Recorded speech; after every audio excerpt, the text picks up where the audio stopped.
우리가 잠언을 공부하면서 잠언에 나오는 지혜, 근신, 명철 이런 말들은 거의 다 동일하게 지혜를 상징한다, 의미한다 이렇게 일단 이해를 하셔야 된다고 우리가 지난 시간을 통해서 생각해 보았습니다.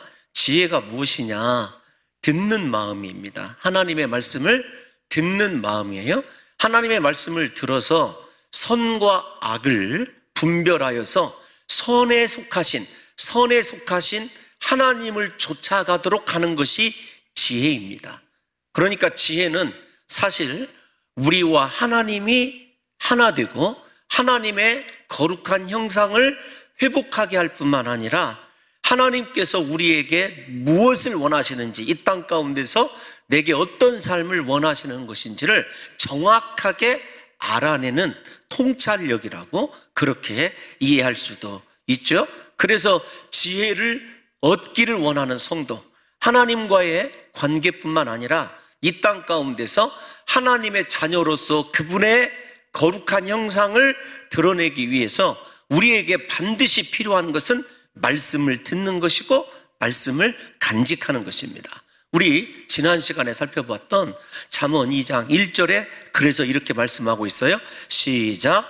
내 아들아, 내가 만일 나의 말을 받으며 나의 계명을 네게 간직하며. 아멘. 하나님의 말씀을 받아야 되고 하나님의 계명, 율법을 우리 속에 간직해야 된다, 새겨야 된다, 그렇게 이야기하고 있습니다.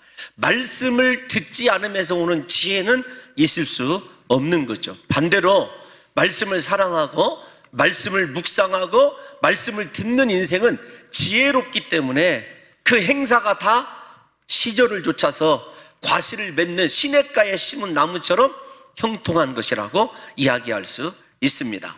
그러면 우리가 오늘 읽은 본문도 사실은 지혜가 주는 유익의 연장선상에 있거든요. 지난 시간에 우리가 살펴보았지만 그렇게 하나님의 말씀을 듣는 마음이 있어서 선과 악을 구별하여 악을 버리고 선을 쫓아가는, 그래서 하나님과 동행하는 삶을 살아내는 사람들에게 주시는 하나님이 가장 큰 이 지혜의 유익으로 우리에게 주신 것이 어떤 것이냐?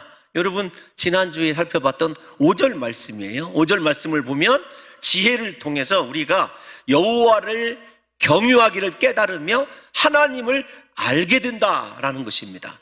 여러분, 말씀을 듣지 아니하고는, 말씀을 새기지 아니하고는 하나님을 경유할 수도 없습니다. 하나님을 알 수도 없어요. 그런데 여호와를 경유하는 것이 인생의 근본 아닙니까? 우리가 존재하는 이유가 무엇 때문에 그러냐면 이 땅 가운데서 하나님을 경유하기 위하여 그래요. 그런데 지혜가 없으면 하나님을 제대로 하나님이 원하시는 방향의 경유를 드릴 수 없다는 것입니다. 그리고 구약의 용어에서 하나님을 안다, 하나님을 경험한다 라고 하는 말은 우리의 구원과 밀접하게 관련이 되어져 있어요. 예를 들면 여러분들이 잘 아시는 호세아 선지자가 이스라엘이 왜 망했습니까?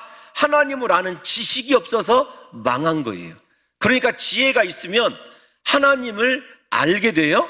어떤 상황 가운데서도 하나님을 아는 백성들은 구원을 얻을 뿐만 아니라 구원받은 그 이후의 삶이 하나님이 원하시는 방향과 동일하게 그렇게 경영될 수 있는 거죠. 그래서 우리에게 지혜는요, 하나님을 섬기고 하나님을 알아가고 하나님이 나에게 원하시는 것이 무엇인지를 분명히 알기 때문에 관역, 하나님의 목적에서 벗어나지 않아요.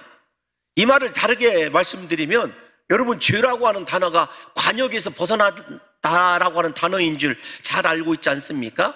그러므로 사랑하는 성도 여러분들과 제가 말씀을 통해서 하나님의 지혜가 임해야만이 온전히 하나님을 경유할 수 있고 하나님을 알므로 하나님이 우리에게 베풀어 주시는 어떤 위험한 지경에서도 구원받을 뿐만 아니라 우리가 하나님의 은혜로 구원받은 자답게 삶을 살아가는데 이 지혜가 주는 유익과 은택이 필요하다는 것을 우리 성도 여러분들과 제가 분명히 깨달아 아셔야 됩니다. 그러므로 사랑하는 성도 여러분, 잠언에서는 우리가 지혜가 주는 하나님과의 관계에서 오는 유익을 여러 차례 얘기하는데, 대표적으로 우리 잠언 9장 10절 말씀 한번 확인해 볼게요. 시작. 여호와를 경외하는 것이 지혜의 근본이요 거룩하신 자를 아는 것이 명철이니라. 아멘. 지혜, 명철 똑같은 의미라고 말씀드렸습니다. 지혜와 명철이 다 어디에 관련되어 있냐면 하나님을 경외하는 거예요. 여호와를 경외하는 자들이 누리는 복이 얼마나 큰지 잘 알고 있지 않습니까? 뿐만 아니라 거룩하신 자 하나님을 알게 되는 거죠. 하나님을 안다고 하는 동사가 이론적으로 아는 동사가 아니라는 것을 수십 번은 강조해 드렸습니다. 하나님을 경험해서 아는 거예요. 그러므로 사랑하는 성도 여러분들과 제가 분명히 말씀을 들으면서 지혜를 얻음으로 이 땅 가운데서 우리가 살아가는 그 길이 하나님 앞에 어떻게 나타나야 되느냐, 진짜 지혜를 얻어서 하나님을 경외하는 인생은요, 2장 7절을 한번 띄워놔 주세요. 삶이 거룩합니다. 정직해요. 7절 다 같이 한번 읽어보겠습니다. 시작. 그는 정직한 자를 위하여 완전한 지혜를 예비하시며 행실이 온전한 자에게 방패가 되시나니. 아멘. 여기 특별히 정직하다라는 말은 하나님 앞에서 정직한 거예요. 행실은 물론 하나님도 포함되어 있지만 사람 앞에서의 비중이 더 커집니다. 근데 이게 왜 중요하냐면, 하나님 앞에서 정직하다, 우리가 정직한 자라고 하는 것은요, 거룩의 의미예요. 왜 그러냐면 거짓이 없기 때문에. 하나님이 진리 아닙니까? 하나님에게는 거짓이 없어요. 그러면 하나님을 경외하는 사람의 삶 가운데 거짓이 있을 수가 없죠. 정직한 그 상태를 뭐라고 이야기할 수 있냐면 거룩한 상태, 이렇게 이야기할 수 있습니다. 하나님이 우리에게 원하시는 거룩을 지혜를 통하여 알 수가 있고 완전하게 이루어 드릴 수 있다는 것입니다. 뿐만 아니라 여러분, 우리가 지혜가 있으면 하나님 앞에서, 그리고 비중이 사람에게 크다고 했지만 사람 앞에서 우리의 행실이 완전합니다. 온전해요. 이 말씀은 사실은 이스라엘 백성들에게, 우리들에게 해당이 되지만 먼저 이스라엘 백성들이라고 이야기하는 이유가 있어요. 굉장히 중요한 의미를 가지고 있어요. 하나님 앞에서 행실이 온전하다는 말이 얼마나 중요한 말인지를 사실은 우리 성도 여러분들과 제가 잘 알아요. 먼저 행실이 온전한 자들에게 주시는 복을 살펴보고, 행실이 온전하다라고 하는 것이 왜 이스라엘에게 중요한지를 살펴볼게요. 우리 잠언 20장 7절 한번 읽어보겠습니다. 잠언 20장 7절 우리 다 같이 한번 읽어보겠습니다. 시작. 온전하게 행하는 자가 의인이라 그의 후손에게 복이 있느니라. 행실이 하나님 앞에서, 사람 앞에서 온전한 그 사람이 하나님 보시기에 의인이에요. 그리고 그의 후손에게 무엇이 있을 거라고요? 복이 있을 것이다, 이렇게 이야기를 합니다. 오늘 아침에 설교가 요셉이 이스라엘 백성들을 애굽으로 데려가서 양육시키는 역할을 했고, 요셉이 가나안 땅으로 이끌어들이는 역할을 했다. 요셉 지파인 에브라임 생각해보라고 여러분들에게 말씀드렸지 않습니까? 실제적으로 하나님의 말씀이 틀린 것을 본 적이 없어요. 정말로 후손이 걱정이 되고 후손을 사랑한다면 여러분, 우리의 행위가 하나님 앞에서, 사람 앞에서 온전해야 되죠. 진짜 내 믿음이 진짜 믿음이라고 한다면 하나님을 사랑하는 것, 예를 들면 제가 그 회개한 부분이 있어요. 어떤 것이냐면, 더 회개해야 될 것이 많지만 여러분, 기도를 새벽 3시에 나와서 하면 무엇합니까? 금방 인간적인 모습이 드러나고 막 밑에 내려가서 교육자들에게 한바탕 해대고 여러분 감정 되는 대로 행동한다면 그것이 무슨 유익이 있겠느냐고요. 아니, 기도하지 말라는 이야기가 아닙니다. 진짜 기도가 하나님 앞에서 온전한 기도이고, 여러분들의 찬양과 믿음이 하나님 앞에 온전하다면 여러분, 우리의 삶을 통해서 하나님이 베풀어 주시는 은혜가 반드시 후손들에게 있다는 사실을 믿으셔야 돼요. 그래서 이렇게 경건한 것이, 행위가 온전한 것이 중요하죠. 그러면 이스라엘 백성들에게 행위가 온전한 것이 왜 이렇게 중요한 개념이냐라는 것을 한번 생각해 볼게요. 우리 이미 배웠어요. 창세기 17장 1절 한번, 믿음의 조상인 아브라함을 한번 볼까요? 믿음이 진짜라고 한다면 무엇이 뒤따라야 되는지, 시작. 아브람이 99세 때에 여호와께서 아브람에게 나타나서 그에게 이르시되 나는 전능한 하나님이라 너는 내 앞에서 행하여 완전하라. 아멘. 아멘. 하나님이 뭐라고 말씀하셨어요? 아브라함의 믿음은 이미 입증이 되었어요, 하나님 앞에. 그런데 진짜 그 믿음이 하나님 앞에 입증된 믿음이면 하나님이 명령하시는 거예요. 너 내 앞에서 행하여 완전하라. 그래서 행위가 온전하다라고 하는 것은요, 이스라엘 백성들에게 아브라함의 후손다움의 상징이기도 하고, 두 번째, 그들이 꼭 이루어야 될 신앙의 덕목이었습니다. 그러면 행위가 완전하여 믿음에 합당한 행위의 온전함이 하나님 앞에서 있게 되었을 때 아브라함에게 주신 축복이 어떤 것이냐면 17장 1절에 저 말씀이 17장 5절, 창세기 17장 5절 가보겠습니다. 시작. 이제 후로는 내 이름을 아브람이라 하지 아니하고 아브라함이라 하리니 이는 내가 너를 여러 민족의 아버지가 되게 함이니라. 아멘. 자식이 없었음에도 불구하고 민족 후손에 대한 복을 허락하고 있는 것을 우리가 볼 수 있지 않습니까? 그러니까 앞에서 이렇게 말씀드렸어요. 잠언 20장 7절의 말씀을 가지고 우리가 지혜를 얻어서 행위가 온전하려면 지혜 있는 자는 내 안에 있는 선과 악을 분별하거든요. 하나님 앞에서든지 사람 앞에서든지 이건 내 행위가 잘못되었다. 여러분, 자기 자신을 바라보게 되고 그 내 안에 있는, 이렇게 단적으로 얘기해서 죄송합니다, 선은 취하고 악은 버려야 되는 것 아니겠습니까? 오늘날 아무리 개인주의, 그거 내 성격이고 내 캐릭터야, 이렇게 생각할 줄 모르지만 예수 믿는 사람들에게서는요, 언제나 하나님이 우리에게 주신 합당한 온전한 행위가 있어야 되는 거예요. 이게 굉장히 중요한 이 잠언에서의 소재이거든요.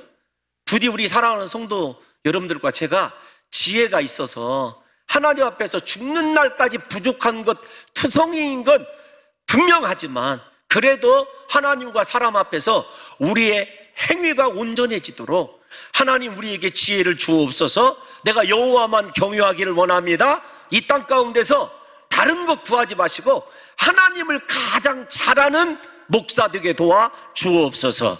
하나님을 가장 잘하는 성도 되게 도와 주옵소서.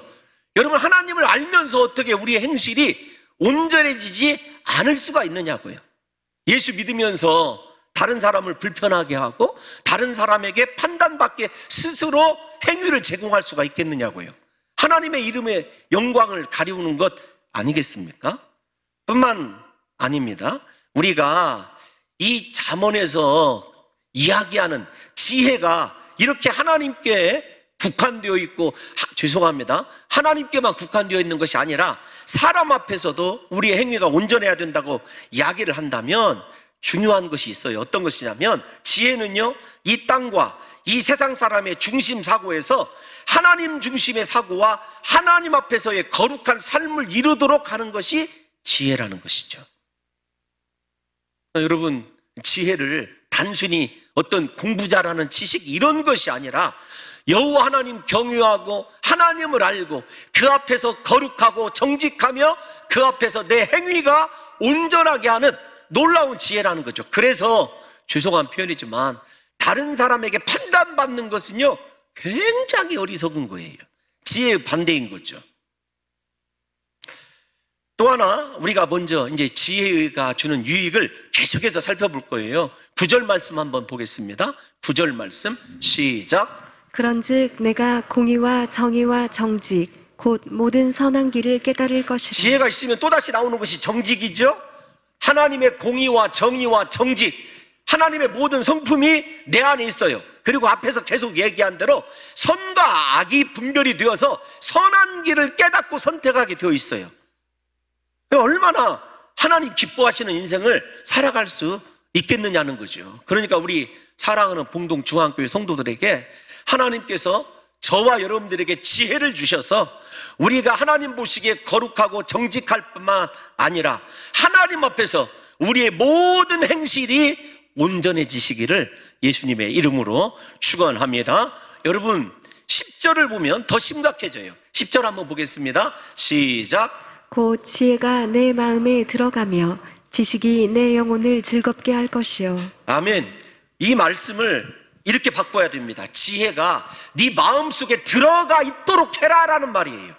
그러니까 마음속에, 저 말 속에는 조금 복잡한데요, 인생의 탐욕이나 네가 가지고 있는 욕심이 아니라 지혜가 네 마음의 주인이 되게 하라는 것입니다. 그러면 그 지혜에서 나오는 지식이 내 영혼을 즐겁게 한다라는 것인데, 이렇게 바꿀 수 있어요.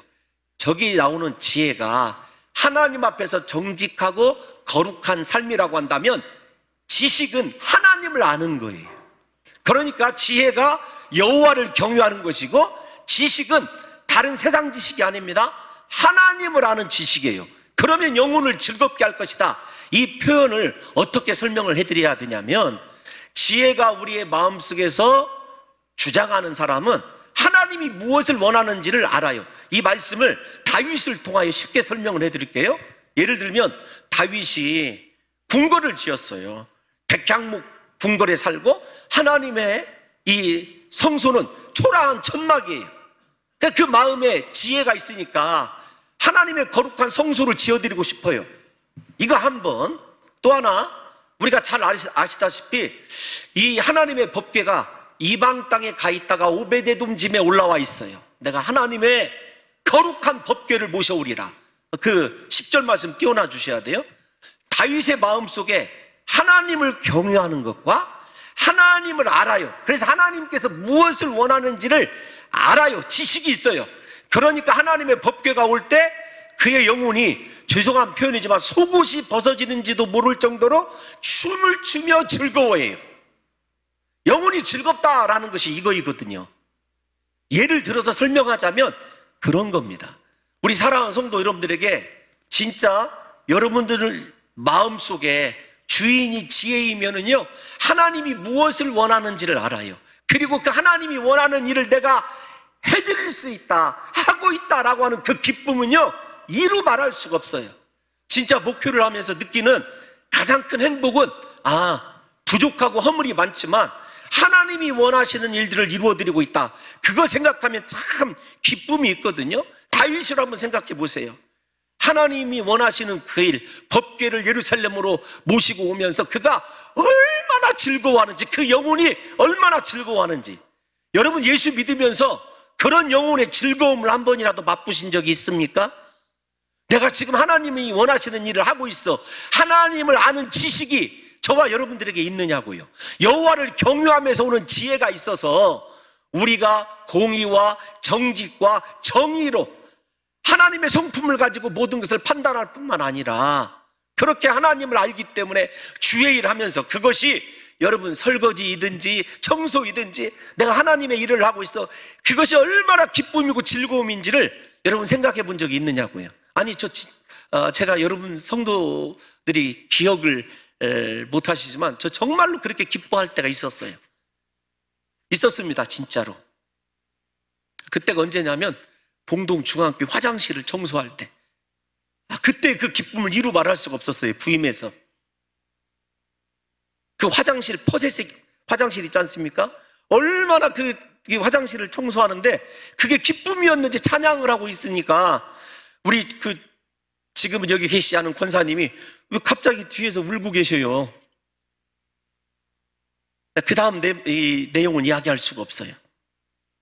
근데 정말 즐겁더라고요. 내가 이런 것이라도 할 수 있다는 게 하나님 앞에서 즐겁더라고요. 그때는 사람 체면 이런 것이 없어요.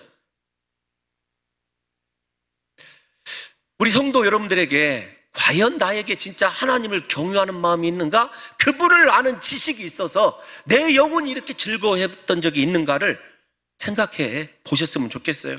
신앙생활 지금까지 여러분, 내가 직분이 무엇이고 내가 어떻게 하고 그런 것이 아니라, 나는 정말 하나님 섬기는 이 일 때문에 즐거웠어, 행복했어, 하나님을 노래하고 춤을 추고 그 앞에서 경배했어, 이렇게 고백한 적이 여러분 몇 번이나 있느냐고요.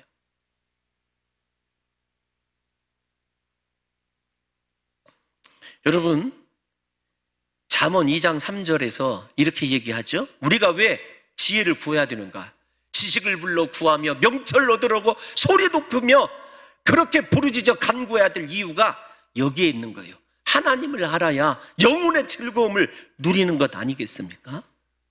사랑하는 성도 여러분, 우리가 여호와를 기뻐하는 것, 하나님으로 인하여 기쁨을 갖는 것이 우리의 힘이라는 걸 알아야 돼요. 능력이라는 걸. 느헤미야 8장 10절 한번 읽어보겠습니다. 느헤미야 8장 10절 시작. 느헤미야가 또 그들에게 이르기를 너희는 가서 살진 것을 먹고 단 것을 마시되 준비하지 못한 자에게는 나누어 주라. 이날은 우리 주의 성일이니 근심하지 말라. 여호와로 인하여 기뻐하는 것이 너희의 힘이니라 하고. 아멘. 아멘. 여러분, 하나님으로 인하여 인생의 기쁨을 누리는 사람들은요 부족함이 없어요. 왜냐하면 힘이 넘쳐나기 때문에. 왜 우리에게 오늘날 예수 그리스도를 섬기고 함께 사역하고 함께 봉사하면서도 그 즐거움과 기쁨이 사라졌느냐고요. 여호와로 인한 기쁨이 어떤 것인지를 모르기 때문이고, 정확히는 그 속에 하나님을 경유하는 마음과 하나님을 아는 지식, 지혜와 지식이 없기 때문에 그렇다는 것을 분명히 우리가 이해하셔야 됩니다. 오늘 이 설교를 들으시는 우리 사랑하는 성도 여러분들에게나 이 설교를 하는 저에게 하나님이 지혜를 주셔서 일생 여호와를 경유하게 하시고 누구보다도 하나님을 잘 알아서 그분이 주시는 은혜 때문에 내 영혼이 기뻐하고 즐거워할 수 있는, 그래서 하나님이 주시는 힘으로 무장하는 성도들이 되시기를 예수님의 이름으로 축원합니다. 여러분, 이 근신, 명철 다 똑같은 말이라고 그랬죠? 11절을 보면 이렇게 얘기합니다. 11절을 보면 근신이 너를 지키며 명철이 너를 보호할 것이다. 하나님을 알고 하나님 앞에서 살아가는 지혜로 여호와를 경유하는 것이 우리의 삶을 지키는 것이에요. 우리를 보호하는 것입니다. 사람이 다 지켜주지 못합니다. 돈이 여러분들 보호해주지 못해요. 아무리 많은 돈을 가지고 있고 권력을 가지고 있어도요, 하나님이 놔버리면 그 인생 정말 불쌍하더라고요. 12절 한번 볼까요? 12절을 보면 시작. 악한 자의 길과 패역을 말하는 자에게서 건져내리라. 아멘. 여러분, 지혜가 주는 이익이 어떤 것이냐면 악한 자에게서 건져내준다는 거예요. 여러분, 악한 자는 어떤 사람이냐면 이 잠언에서 하나님을 부인하는 자들이에요. 특별히 살인을 하고 행악하는 자가 아니라 하나님을 부인하는 자, 하나님을 믿지 못하는 자예요. 여러분, 저와 여러분들 안에 하나님을 향한 온전한 믿음이 없으면 악한 자라고 얘기할 수 있어요? 패역을 말한다. 여기 나오는 패역이란 말은, 히브리어 패역이란 단어는 어떤 뜻이냐면 하나님의 진리의 말씀을 왜곡하는 것이에요. 그러니까 악한 자, 패역, 그러면 사탄이 에덴 동산에서 하나님의 말씀을 통하여 하와를 유혹하는 그 장면을 생각하면 딱 맞아요. 그러니까 하나님을 경유하는 믿음을 가지고 있는 사람은 어떤 마귀의 역사 가운데서도 건진받고 보호받는 역사가 일어날 줄로 믿습니다. 여러분, 이렇게 지혜가 말씀을 들음으로 선과 악을 분별하는 것이 중요하다는 것을 하나님께서 솔로몬을 통해서 우리에게 보여주시는 것입니다. 또 하나, 여러분 13절 한번 볼게요. 빠르게 진행을 하면 이 악한 자들은요, 앞에서 어떻게 했죠? 여호와를 경유하는 자들은 정직했어요. 반대입니다. 정직한 길을 떠납니다. 뿐만 아닙니다. 이 하나님을 아는 지식이 없기 때문에 인생의 어두운 길, 죄악된 길로만 향하게 되어 있어요. 14절 한번 보겠습니다. 14절을 보면 행악하기를, 악을 행하는 것을 그렇게 기뻐합니다. 악인의 패역을 즐거워합니다. 앞에서 제가 10절을 설명해 드렸을 때 하나님을 아는 기쁨, 즐거움을 얘기를 했는데 10절과 14절이 대조를 이루고 있다는 것을 우리 성도님들이 금방 알 수가 있어요. 아, 여호와를 경유하는 자들은 정직하고 하나님이 주시는 그 정직을 즐거워하고 하나님을 아는 지식에서 나오는 영혼의 즐거움이 있는데, 그들은 악을 즐거워하고 하나님의 말이 왜곡되는 것을 그토록 합당히 여겨요. 즐거워하고 기뻐한다는 말은 합당히 여깁니다. 즉 하나님의 말씀을 버리는 것, 하나님의 말씀대로 신앙생활하는 것이 아니라 내가 좋은 대로 신앙생활하는 것을 즐겁게 여기는 것이죠. 15절 한번 가보겠습니다. 15절 시작. 그 길은 구부러지고 그 행위는 패역하니라. 아멘.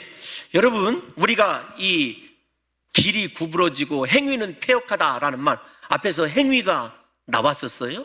우리가 행위가 어떻게 해야 된다고요? 지혜가 주는 온전해야 된다 그랬는데 행위가 왜곡되어 있으면 패역한 거다. 패역이 왜곡이라고 말씀드렸습니다.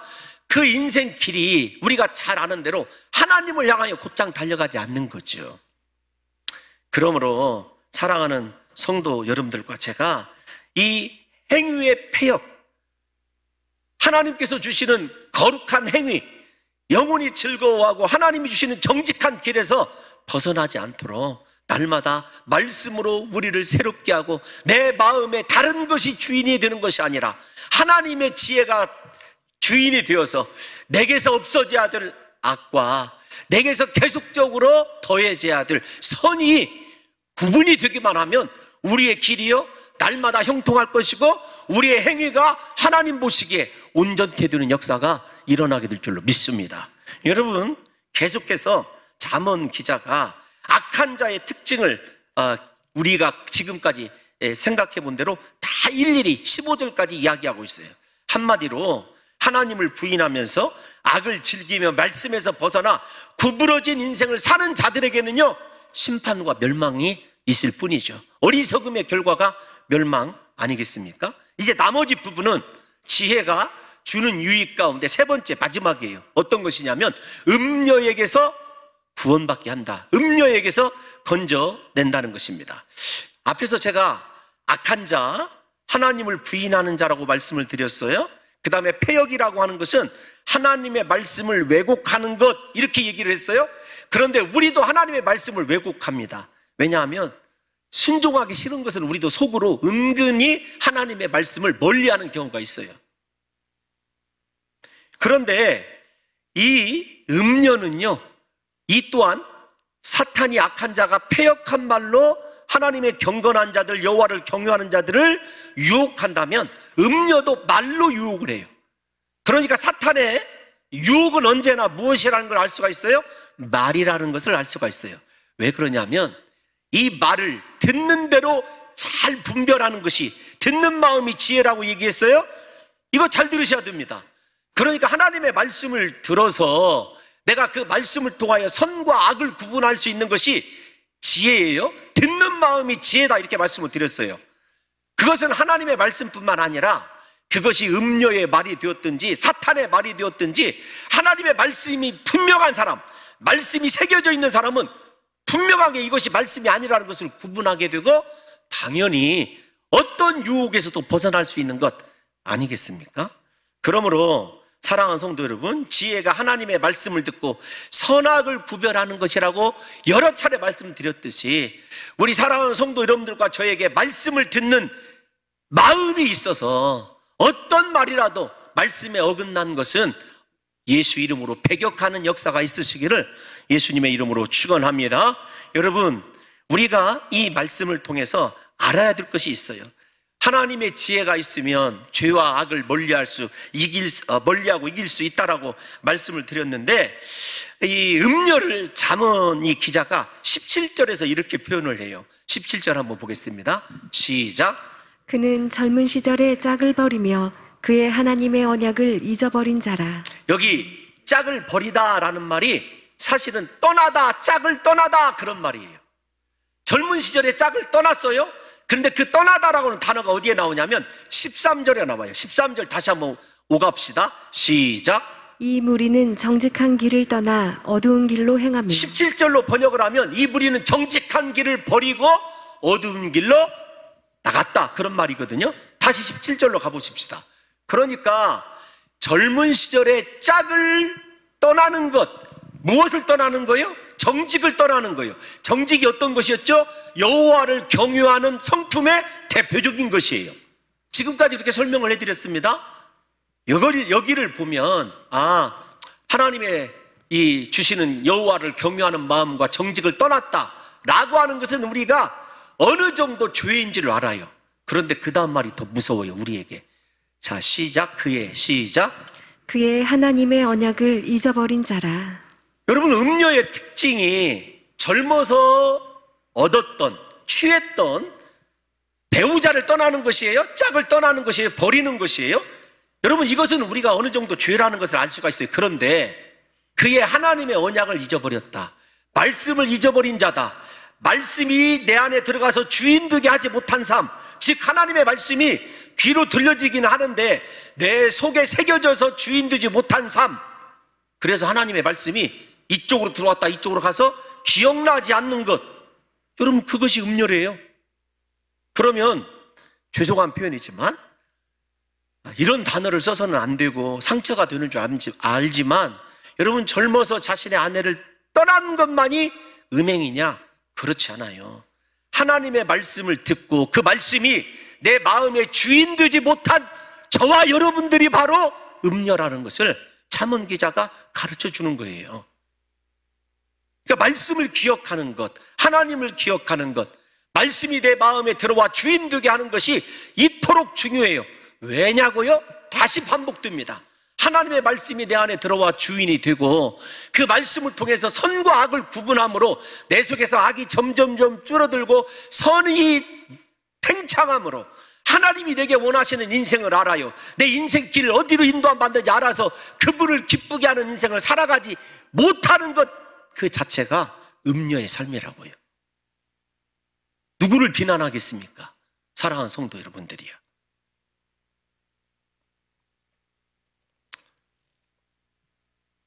그래서 여러분, 예수님과의 언약적 사랑, 하나님의 그 나를 구원하신 은혜를 잃어버리지 않도록 우리가 하나님의 그 말씀을 마음판에 새기는 것이 그토록 중요해요. 이것을 예레미야가 강조했습니다. 예레미야 31장 31절에서 33절 다 같이 읽어보겠습니다. 시작.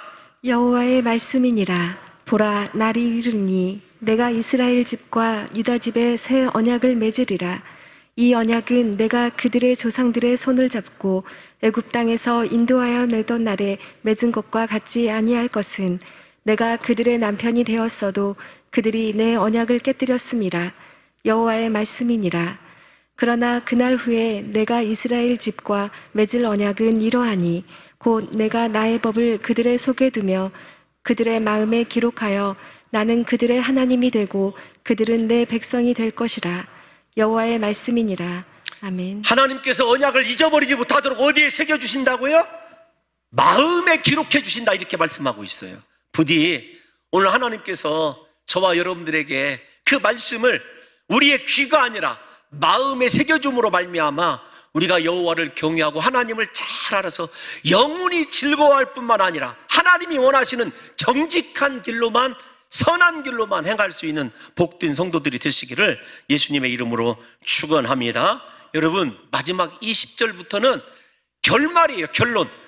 지혜가 있고 말씀을 통해서 하나님을 경외하는 자와 그렇지 못한 자의 삶의 결말이에요. 우리 20절 한번 읽어보겠습니다. 시작. 지혜가 너를 선한 자의 길로 행하게 하며 또 의인의 길을 지키게 하리니. 지금까지 설명해 드렸어요. 하나님이 원하시는 길. 21절 보겠습니다. 21절 시작. 대저 정직한 자는 땅에 거하며 완전한 자는 땅에 남아있으리라. 땅은 축복을 상징하는 거예요. 기업을 상징하는 것입니다. 그러니까 그 어떠한 일이 있어도 축복을 이루고 축복이 지켜지는 것을 이야기하고 있죠. 여호와를 경외하는 자, 정직이 그 특징 아니었습니까? 그러면 마지막 22절, 그렇지 못한 자들을 보겠습니다. 시작. 그러나 악인은 땅에서 끊어지겠고 간사한 자는 땅에서 뽑히리라. 아멘. 간사한 자가 이중적인 거예요. 하나님의 말씀을 이리 재고 저리 재는 것을 이야기하는 것입니다. 패역하다는 말과 동일한 단어예요. 그러므로 우리 사랑하는 성도 여러분들과 제가 주님 오시는 그날까지 하나님 말씀을 듣게 하여 주옵소서. 그 말씀이 내게 새겨지게 도와주옵소서. 하나님만 경유하게 도와주옵소서. 하나님 앞과 사람 앞에서 정직하여 그 행위가 온전할 뿐만 아니라 하나님이 주시는 놀라운 은혜를 받아들이도록 우리 안에 여호와를 아는 지식 때문에 즐거움과 영혼의 기쁨이 넘치시는 귀한 성도들 되시기를, 그리고 마지막에 이 땅에서도 흔들리지 않고 뽑히지 않고 하나님이 약속하신 모든 축복을 다 누리시는 귀한 성도들이 되시기를 예수님의 이름으로 축원합니다.